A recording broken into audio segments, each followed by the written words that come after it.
Looking to create the perfect Valentine's Day dinner that'll leave your partner speechless? It all starts with the ambience. Think soft candlelight, rose petals, and just the right amount of elegance.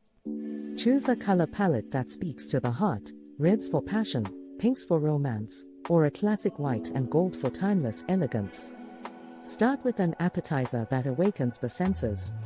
Think bite-sized, flavorful, and absolutely irresistible. Move on to the main course, a dish that not only satisfies but also impresses. Or go for something lighter yet equally delightful, like a creamy truffle risotto. End the evening on a sweet note. Because nothing says romance like chocolate. Or keep it light and dreamy with a strawberry panna, counter-topped with delicate rose petals. But it's not just about the food. It's the little details that make the night magical. Personal touches show thoughtfulness and make your loved one feel truly special. Seal the night with a heartfelt toast. Make it personal, meaningful, unforgettable. Because on Valentine's Day, it's not just about the dinner.